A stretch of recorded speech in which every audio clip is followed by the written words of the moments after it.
Alright, hello everybody, मेरा नाम है भरत सेठी। आप देख रहे हैं डॉक्टर आर कुमार एस्ट्रोलॉजी और मेरे पास हैं डॉक्टर रवि कुमार।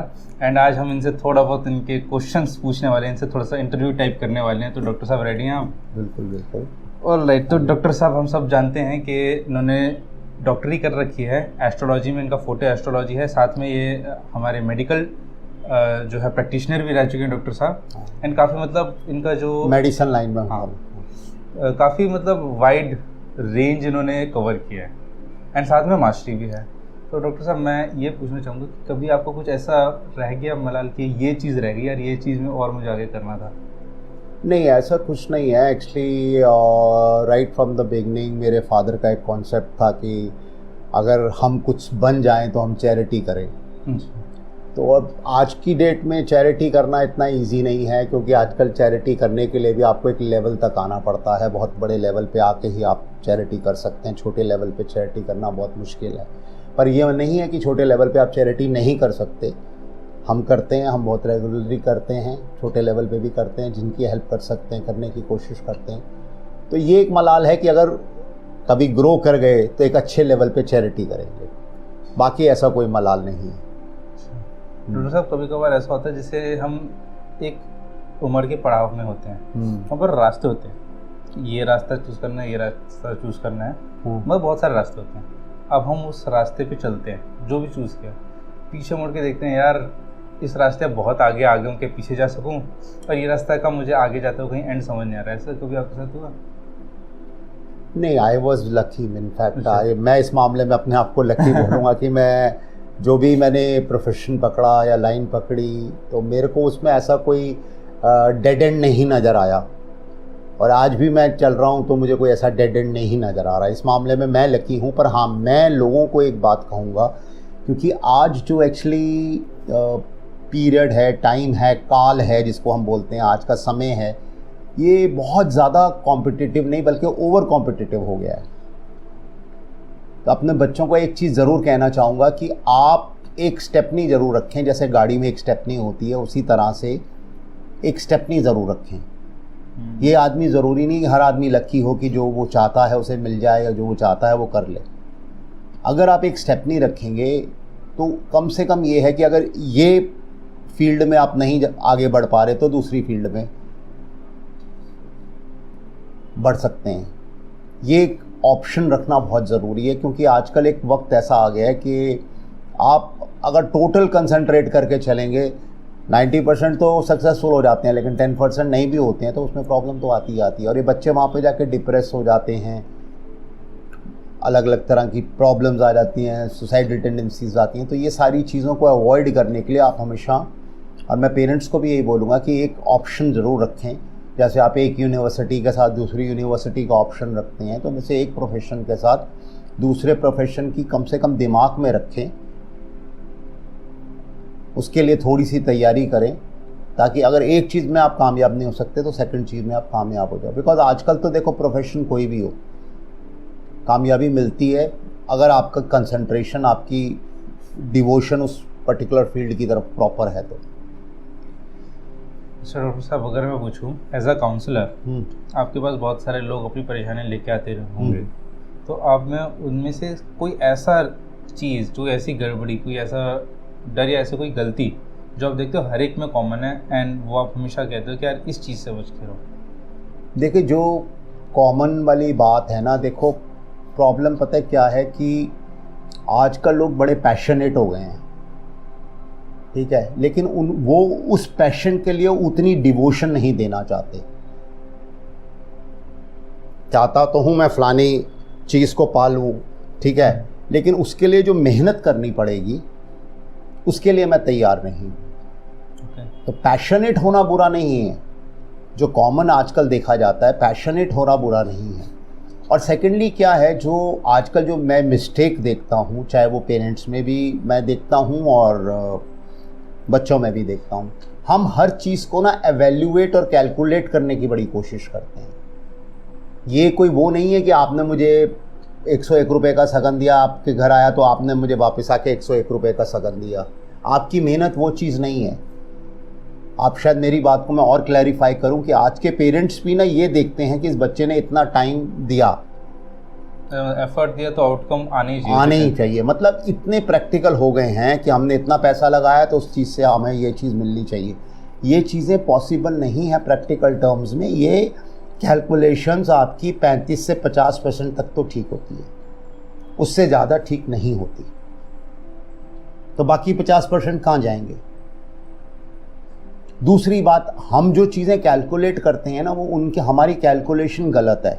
इन चीज़ों में हम इन चीज़ों को कैलकुलेट नहीं कर सकते। एक बच्चा 1 घंटा पढ़ के इतनी नॉलेज ले लेता है, दूसरा बच्चा 5 घंटे पढ़ के भी इतनी नॉलेज नहीं ले पाता। ये चीज़ बहुत बड़ी है। और आजकल के पेरेंट्स और आजकल के बच्चे भी, मैंने इतना काम किया, अब मेरी बात समझें, आज लेबर के साथ इतनी प्रॉब्लम क्यों आ रही है? सॉरी, मैं थोड़ा सा टॉपिक डाइवर्ट कर रहा हूँ। आज आप देखो, अगर आप कंस्ट्रक्शन कराते हो, लेबर के साथ क्या प्रॉब्लम आ रही है? दे आर ओनली कंसर्न जी हम इतने बजे आए थे, हम इतने बजे जा रहे हैं। आउटपुट से उनको कोई लेना देना नहीं। उन्होंने कितना काम किया उससे कोई लेना देना नहीं है। बोले जी हम 9 बजे आ गए थे, आपकी दुकान पे घंटी बजा दी थी आपके घर पे, अब 5 बज रहे हैं, 5:30 बज रहे हैं, हम जा रहे हैं। अब मेरी बात समझे, देयर इज़ अ डिफरेंस। पहले जो एक इंसान था ना, वो आउटकम के लिए अपने आप को रिस्पॉन्सिबल ठहराता था। तो ये खाना पूर्ति करना, हाँ, ये तो एक तरह से लगता है खाना पूर्ति कर दी जी, मैंने इतना टाइम दे दिया, मेरा now my time is over. जैसे ट्यूशन वाला आता है, कहता है जी मैं 1 घंटा आऊँगा, उसमें वो चाय पिए, आपसे बातें करे, उसको कोई लेना देना नहीं है जी, मेरा टाइम हो गया, 1 घंटा हो गया, ओके आई एम गोइंग। तो काम के ये हर जगह हो रहा है। ये हर जगह हो रहा है। और ये जो कैलकुलेशन है बिल्कुल गलत है। ये कैलकुलेशन बिल्कुल रॉन्ग है कि पेरेंट्स भी क्या करते हैं, अच्छा बेटा इतने बजे चुप, टाइम हो गया तू पढ़ने बैठ जा। अब वो कॉमिक पढ़ रहा है या क्या पढ़ रहा है, क्योंकि वो बच्चा दरवाज़ा बंद करके पढ़ रहा है, वो कंसंट्रेट कर रहा है नहीं कर रहा है, मोबाइल पे लगा हुआ है। उनका ये होता है नहीं मेरा बच्चा तो बड़ी मेहनत करता है, इतने घंटे पढ़ा दी, मेरा रिजल्ट आउटकम नहीं आया। मैं किसी को क्रिटिसाइज़ नहीं कर रहा हूँ, मैं ये कह रहा हूँ कि आपको जेन्युइन होना पड़ेगा। आप जो भी करते हैं उसमें आपको अपने से सच तो सच बोलना पड़ेगा ना। दूसरे से मत बोलिए आप, पर अपने सच को तो मत झुठलाइए। आज का इंसान सबसे बड़ी प्रॉब्लम ये कि अपने सच को झुठला रहा है। वही है ना, मैं यही हर बार एक ही बात बोलता हूँ, इंसान मैक्सिमम धोखा पूरी जिंदगी में किसको देता है? अपने आप। हम दूसरों को ज़्यादा धोखा नहीं दे पाते, एक लिमिट तक दे पाएंगे, उसके बाद वो आदमी हट जाता है। लेकिन अपने आप को हम हमेशा धोखा देते रहते हैं, हम हमेशा धोखे में रखते हैं। आज जो प्रॉब्लम आ रही है, वो सबसे बड़ी प्रॉब्लम यही आ रही है कि एक तो हम अपने आप को ओवर एवेल्यूएट करते हैं। अगर मेरी वैल्यू 10 में से 7 है तो मैं उसको 9 एवेल्यूएट करूंगा। क्यों भाई, अगर मैं 10 में से 7 हूं तो 7 ही हूं ना यार, उसमें क्या हो गया, क्या प्रॉब्लम है? एक्सेप्टेंस की दिक्कत है उनको। हम एक्सेप्ट नहीं कर रहे हैं। टेक्नोलॉजी के हिसाब से हम आगे बढ़ते चले जा रहे हैं, लेकिन यहाँ के मेंटल के हिसाब से हम उल्टा डाउन आते जा रहे हैं। और उसी का रीज़न है कि रिलेशंस में प्रॉब्लम है, उसी का रीज़न है कि हमारी चीज़ों में प्रॉब्लम्स हैं। हम लोग बहुत मैथमेटिकल कैलकुलेशन लेके चलने लग गए हैं। मैथमेटिक्स हर जगह अप्लाई नहीं होती। मैथ्स को आप हर जगह अप्लाई नहीं कर सकते, कई चीज़ों पे मैथ्स अप्लाई नहीं होता है। तभी तो हमारे बुजुर्ग कह गए हैं कि कभी कभी दिल की सुनो, कभी दिमाग की सुनो। अब दिमाग जो है वो मैथमेटिक्स वाला, कैलकुलेशन वाला है, दिल जो है वो और भी कई चीज़ों को लेके चलता है, उसमें सेंटिमेंट्स भी आ जाते हैं। अच्छा डॉक्टर साहब, ये तो थी एज अ काउंसलर। अब जो हम काउंसलिंग करते हैं वो हम कंट्रोलेबल फैक्टर्स कर सकते हैं। बिल्कुल। लेकिन एस्ट्रोलॉजी में ऐसा मानते हैं, मतलब ऐसा जनरल परसेप्शन है कि एस्ट्रोलॉजी में इंसान तब आता है जब कोई चीज़ इंसान के बस के बाहर होती है। 90% यू आर राइट। तो अगर आप मतलब एज अ एस्ट्रोलॉजर आप देखो कि लोग जो अनकंट्रोलेबल फैक्टर्स हैं, तो सबसे ज़्यादा परेशानी कौन सी चीज़, कौन सा फैक्टर क्रिएट करता है लोग? देखो, पहली चीज़ तो मैं बोलूँगा, हालांकि मेरे प्रोफेशन के अगेंस्ट जाते हैं, मेरे धंधे में भी इफेक्ट डालती है, पर देखो बीज कहाँ है, आपको बीज देखना, स्टार्टिंग पॉइंट क्या है। ये जो अनकंट्रोलेबल फैक्टर्स हैं, ये शुरू कहाँ से होते हैं? ये शुरू होते हैं एक्सपेक्टेशन से, चाहे वो सेल्फ एक्सपेक्टेशन है या एक्सपेक्टेशन पेरेंट्स है। आज बहुत ही मैं कहूँगा कि एक लोअर मिडिल क्लास या middle of the middle income class के लोग अपने पेरेंट्स को प्रेशराइज करते हैं, बच्चे हैं, एक हैं, दो हैं, जो भी हैं, लड़का है, लड़की है, पायलट बनना चाहता हूँ, पायलट बनाने के लिए 1 करोड़ रुपया चाहिए। मैंने ऐसे ऐसे लोग देखे जिन्होंने अपनी प्रॉपर्टियाँ बेची हैं, अपनी पुश्तैनी प्रॉपर्टीज़ बेची हैं बच्चे को वो करने के लिए। अब ये ओवर एक्सपेक्टेशंस नहीं तो और क्या है। जो एवैल्यूएशन है ना, एवैल्यूएशन जो भी इंसान कर रहा है, अपने पेरेंट्स की एवैल्यूएशन, अपनी एवैल्यूएशन, उसमें लॉजिक नहीं है। पहले का इंसान जो था वो जो एवैल्यूएशन करता था तो अपनी लिमिट्स को देख के करता था। आजकल के बच्चे, आजकल के इवन पेरेंट्स लिमिट्स नहीं देख रहे हैं। हमारे यहाँ आजकल जो चीज़ चल रही है वो चल रही है कंपटीशन। उसका बच्चा स्कूल में है, मेरा बच्चा स्कूल में होगा। मैं उसका बच्चा बाहर फॉरेन पढ़ने गया, मेरा बच्चा फॉरेन पढ़ने जाएगा। उसका बच्चा कामयाब है तो मेरा बच्चा भी कामयाब हो जाए, ज़रूरी नहीं है। एक बच्चा यहाँ से पढ़ के कामयाब हो जाता है, एक बच्चा बाहर से पढ़ के भी कामयाब नहीं होता। जो एवैल्यूएशन है ना, वो एवैल्यूएशन अब जैसे एक साइकोलॉजिकल मिथ है जी, लोगों को लगता है जी गवर्नमेंट स्कूल में है बेकार है, कोई पढ़ाई नहीं होती। और मज़े की बात देखो, जो middle of the middle income group है वो फिर भी गवर्नमेंट स्कूल्स पे भरोसा करता है। जो लोअर क्लास है, जो लोअर क्लास है, मैंने ये बहुत क्लोजली ऑब्जर्व किया है, उनके बच्चे तो बिल्कुल भी नहीं पढ़ते गवर्नमेंट स्कूल्स में। क्यों नहीं पढ़ते? उसका कारण बच्चा नहीं है, और उसका कारण वो एटमॉस्फेयर भी नहीं है जो वहाँ पे उसको मिलता है। उसका कारण बेसिकली उसकी मदर या फादर है जिसका ये कॉन्सेप्ट है कि गवर्नमेंट स्कूल में तो पढ़ाई नहीं होती। वो बच्चे को सुबह शाम उठते बैठते ये फीड कर देते हैं, उसके दिमाग में ये फीड कर देते हैं कि गवर्नमेंट स्कूल में पढ़ाई नहीं होती, और उसके बाद वो उसको गवर्नमेंट स्कूल में इसलिए भेजते हैं कि वो अफोर्ड नहीं कर पाते। आप बच्चे को कम से कम ये तो फीड कर सकते हो कि आपको गवर्नमेंट स्कूल में पढ़ाई होती है, ऐसा नहीं है। आप जितने भी महान लोगों को उठा के देखो, most of them are from the government schools. जितनी पर्सनालिटीज़ हैं, जितनी सेलिब्रिटीज़ हैं, वो भी तो उसी एटमॉस्फेयर में से आए हैं ना। लेकिन उनके दिमाग का वो कॉन्सेप्ट नहीं था, बिकॉज वो कट चुके थे बाहर के एटमॉस्फेयर से। They were very focused. That was the reason he became और शी बिकेम अ सेलिब्रिटी। अब यहाँ माँ एक तरफ तो शोर मचाती रहती है, तेरे बाप ने तेरे को ऐसे स्कूल में डाल दिया, ये कर दिया। हम क्या कर रहे हैं? हम बच्चे के दिमाग को फीड कर रहे हैं कि हम तेरे को एक ऐसी जगह पे भेज रहे हैं जो गंदी है। वो कॉन्सेप्ट बेसिकली वो लेके चलता है। पहले हमारे जो थे ना, ये जो स्टैंडर्ड्स थे, सो कॉल्ड स्टैंडर्ड्स, ये बहुत लिमिटेड चीज़ों में थे, ठीक है। और मोस्टली मैं कहूँगा प्लेजर के आइटम्स में ज़्यादा थे। प्लेजर के आइटम्स में मतलब आप समझ गए, जैसे कपड़ा है, खाना है, ये है, घूमना है, फिरना। लेकिन अब ये स्टैंडर्ड्स धीरे धीरे इनकलकेट कर गए हैं ब्लड के अंदर। और तो ट्यूशन्स के स्टैंडर्ड्स हैं कि फ़लानी जगह पे ट्यूशन जाना है, ये उस जगह पे मैंने पढ़ना है, मैं वहाँ से शायद IAS कर सकता हूँ, उसका रिज़ल्ट अच्छा है। आप समझ रहे हैं? ये चीज़ ब्लड में आ गई है। स्टैंडर्ड्स जो है ब्लड में आ चुके हैं। वहाँ से ट्यूशन करनी है, वहाँ से ये करना है, वहाँ से वो करना है, और उस चीज़ की कॉस्ट बड़ी हैवी है जो हर आदमी नहीं अफोर्ड कर सकता। बच्चा इस चीज़ को मानने को ही तैयार नहीं होता। मेरे पास पेरेंट्स आते हैं और वो फाइनेंशियल कंस्ट्रेंट्स में सिर्फ इन्हीं चीज़ों के लिए आते हैं। अब कोई ब्रांड है जी, ब्रांड A लगा लो या ब्रांड B लगा लो, भाई यहाँ से आप कंपटीशन देंगे तो आप IAS में कंप्लीट हो जाएंगे, ठीक है। फलानी जगह से अगर आप वो मोस्ट ऑफ दी वकील अगर पेपर देते हैं तो वो जज की कुर्सी के लिए ट्राई करते हैं, करेक्ट। पर आपको क्या लगता है उसमें से कितने % आते होंगे? अगर 100 बच्चा है तो 10 से ज़्यादा नहीं क्रॉस करता होगा। बाकी 90 का क्या होगा?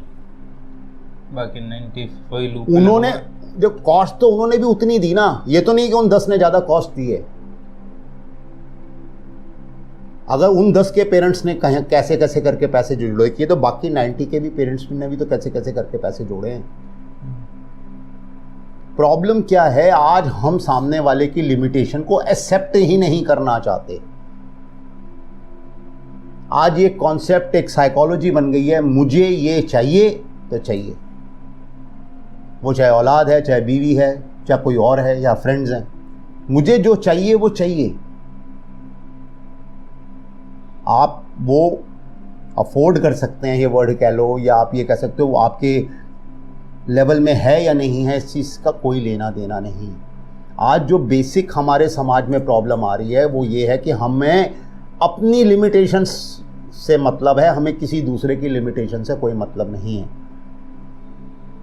और ये चीज़ एक बहुत बड़ा भयंकर रूप ले रही है हमारे कल्चर में, हमारे समाज में। आप किसी भी फील्ड को पकड़ लो, मैं ये नहीं कह रहा कि ए फील्ड या बी फील्ड या सी फील्ड, और मैं किसी को क्रिटिसाइज भी नहीं कर रहा कि जी ये सोशल मीडिया के कारण हो रहा है या ये हो रहा है। आज हर आदमी को कुछ भी करना है वो सोशल मीडिया पे जरूर डालना है। तो सोशल मीडिया तो अभी आया है, पहले कहाँ था? तो पहले क्या अच्छाई नहीं होती थी? उल्टा पहले अच्छाई ज़्यादा होती थी। अब अच्छाई जो होती है सिर्फ दिखावे के लिए होती है। हाँ भाई मेरे फ्रेंड्स देखेंगे, नीचे लाइक मारेंगे, वो वाली बात है। हमारा टोटल जो एक सिस्टम है ना, सिस्टम, उसके अंदर ये चीज़ इतनी ज़्यादा इनकलकेट कर गई है कि मेरे ख्याल से अब इसे निकालना पॉसिबल नहीं। इंसान सिर्फ एक इंसान ही निकाल सकता है उसको, वो खुद अपने लिए। बस जो भी इंसान है वो अपने लिए तो निकाल सकता है, लेकिन समाज में से नहीं निकाल सकता। बोले डॉक्टर साहब, अब ऐसा है कि जब हम पैदा होते हैं हमेशा हमें समझ बचपन से तो होती नहीं, धीरे धीरे ठोकर खा के कुछ चीज़ें देख के कुछ चीज़ें सीख के आते हैं। कभी कभी हम पीछे मुड़ के देखते हैं, यार ये चीज़ पहले समझ होती ना तो मैं आज काफ़ी आगे पहुंच जाता। ऑफ कोर्स हमारे सब में आई होगी, हम सब में आती है, आप में ऑफ कोर्स में ज़्यादा आई होगी, बिल्कुल हर इंसान में आती है। हाँ बिल्कुल, क्योंकि आपकी एज ज़्यादा है। तो आप कुछ ऐसे लेसन्स, लाइफ लेसन्स जो बताना चाहो कि हाँ यार ये चीज़ हर एक को पता होनी चाहिए, और ये अगर मुझे पहले पता होती तो सच में काफ़ी मैं तरक्की। देखो, इसको मैं ऐसे तो डिस्कस नहीं करूंगा कि एक इस पॉइंट पे ये, इस पॉइंट पे ये, बिकॉज वो पॉसिबल नहीं है, और ना उससे में वीडियो भी बहुत लंबी हो जाएगी। मैं इसको ओपनली डिस्कस करूंगा, और जब मैं ओपनली डिस्कस करूंगा तो मैंने क्या वर्ड यूज़ किया? ओपनली। तो अगर इंसान अपने दिमाग को ओपन रखेगा, मैं नहीं कहता कि उसको रिग्रेट नहीं होगा, आप जिस बात को कह रहे हो उसको रिग्रेट नहीं होगा। रिग्रेट उसको, हर इंसान को होता है कहीं ना कहीं का, समझ गए? उससे शादी कर लेता, ठीक है, वो वाली यूनिवर्सिटी में चला जाता है, वो वाला प्रोफेशन ले लेता, रिग्रेट होता है, हर एक को होता है।